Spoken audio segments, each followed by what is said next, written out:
Hi guys, as I've promised, I'm going to tell you something about the jhanas. And of course, the main goal is to try and get you to enter the first jhana. And after that, probably the second, the third, and the fourth.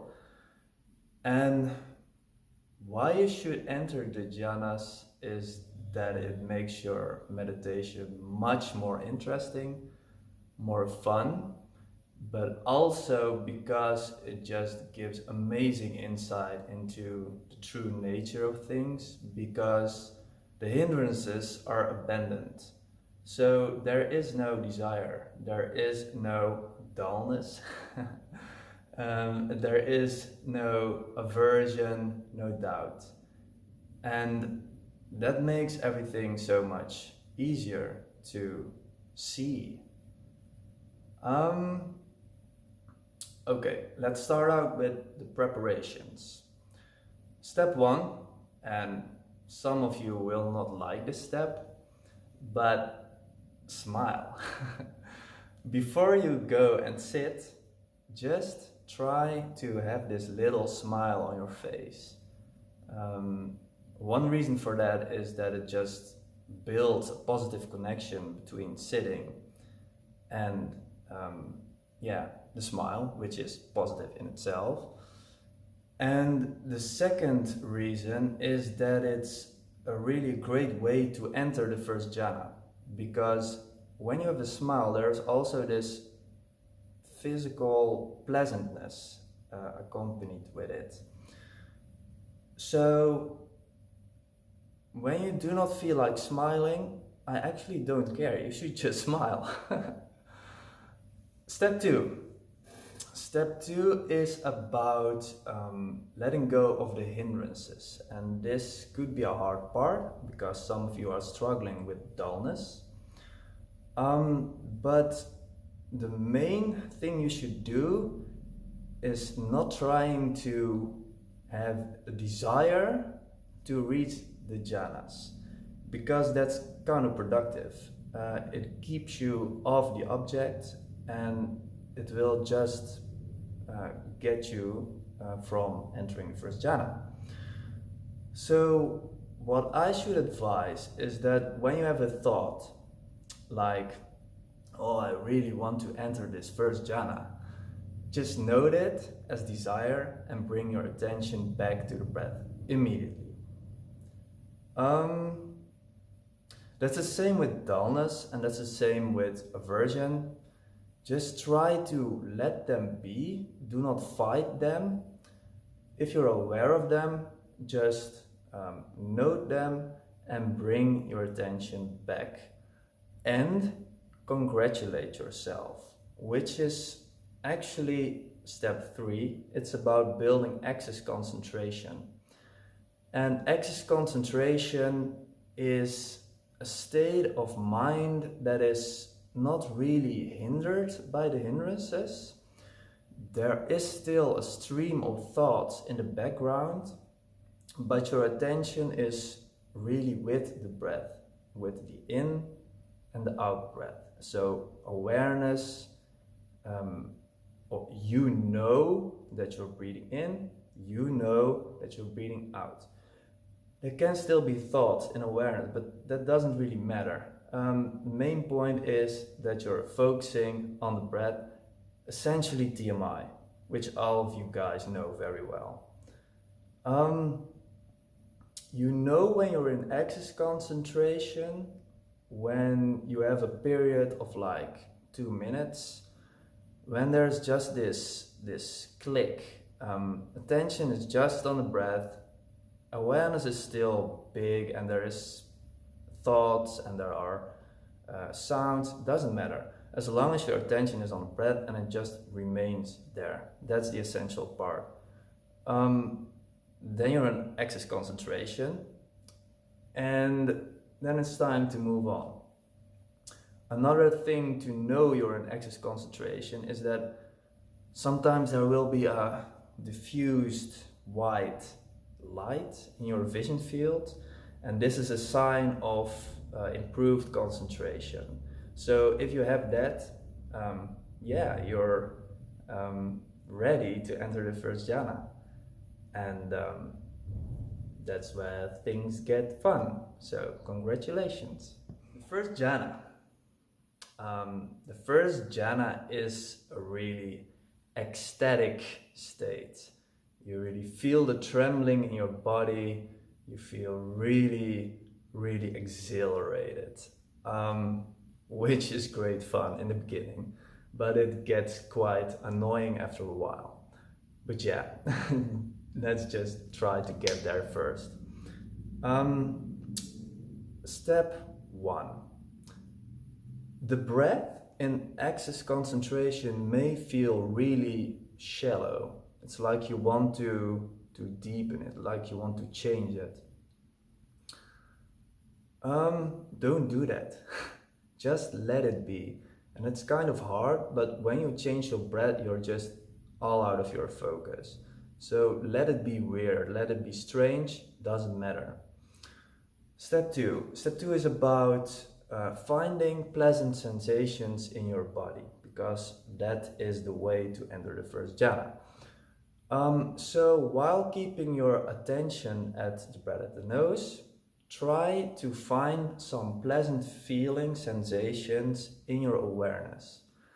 The most common body parts which have these pleasant sensations are the hands or the smile. I always use the smile, but for some of you, maybe the hands could be more helpful. So what you try to do is look for pleasant sensations, and when you found them, you turn your attention from the breath at the nose to these pleasant sensations, and you just keep your attention on those sensations. Do nothing else. I repeat, do nothing else. We have this tendency to, when we find pleasant sensations, we think, oh, this is it. This has to be it. Now I'm going to enter the first jhana. That's counterproductive. So what you need to do is just keep your attention on the pleasantness and stay with it. And what will probably happen could be one thing, could be another thing. One thing is that your mind just wanders off. Then you just bring it back. If this keeps happening, your access concentration is not stable enough. So just go back to the breath at the nose and just stay there for a while, then try it again. Second thing that could happen, and that's what would happen if you want to enter the first jhana, is that the sensation gets more intense. The pleasantness is building, like it's increasing, and it's this waves of intensity. That's a good sign. But try to stay with it, don't judge it, don't want more of it. Let it do its thing. This is the hard part, really. What will happen then is that you just shift into another state of consciousness. I always feel it as a little hump. I have this sound in my ear, this zzz, and then I'm just in another state of consciousness. Could be different for you, I don't know. But what will happen then is that there is a lot of piti, this rapturous feeling, this ecstatic state of being. Your smile will grow, it will just be a big smile. That's why you should have a little smile in the first place. What you will notice is that your body will shake a little bit. That's totally okay. Just try to focus on the pleasantness, the exhilarating feeling of your entire body. So leave the breath at the nose alone, and you could just focus your attention on still the sensations in the hands, but it's actually better to really focus on the piti part of the sensations. So really the rapture, focus on that. That's the first jhana. And at first it's quite unstable, and it will grow in intensity and it will get down. Doesn't matter, just try to be with it. One other thing I have to say about the first jhana is that it feels high. It feels like it's here. It's all energetic, and it feels almost above you. You can feel it in your entire body, but it's just, yeah, here for me. So that's the first jhana. Congratulations, if you can enter this, you're, I think, halfway through, because entering the first is the hard part, really. So there can still be thoughts in the background. That's no problem. Even when you enter the second jhana, thoughts can still be there. But it's not that the jhanas really diminish every thought out there. Even in the formless jhanas, there can still be thoughts. Let it be, it's no problem. Just focus on the nice sensations. For the second jhana, it's actually quite easy.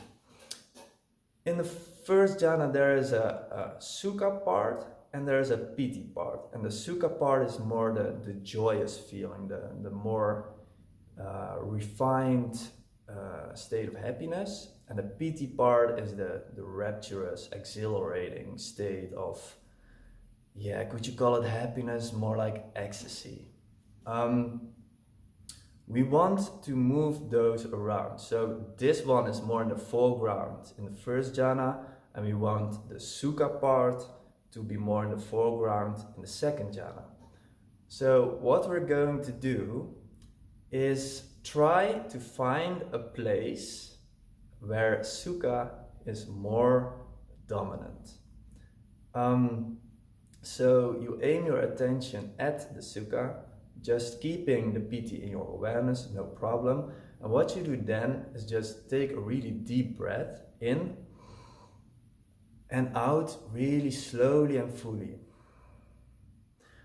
And what happens then is that you just sink in the state of pleasantness, which is the second jhana.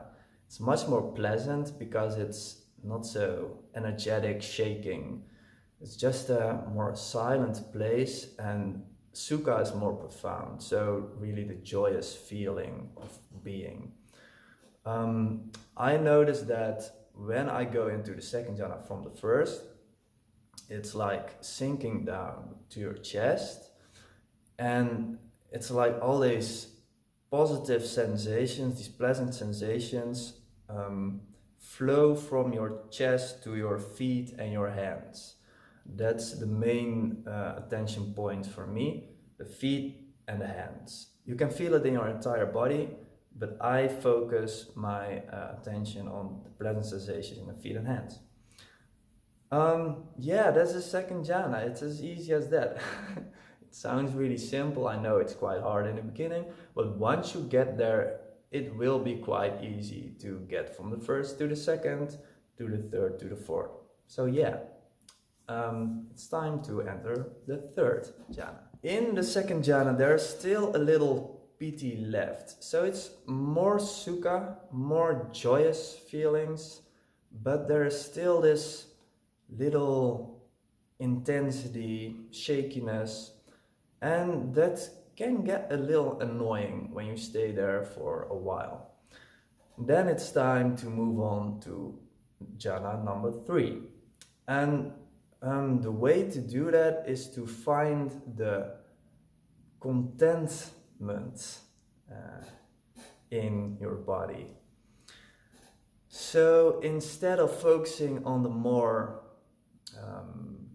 exhilarating, joyous part, you should, for example, you could think of a meal you ate and the feeling afterwards, just this feeling of contentment, that everything could just be as it is and that's completely fine. That's what you're looking for.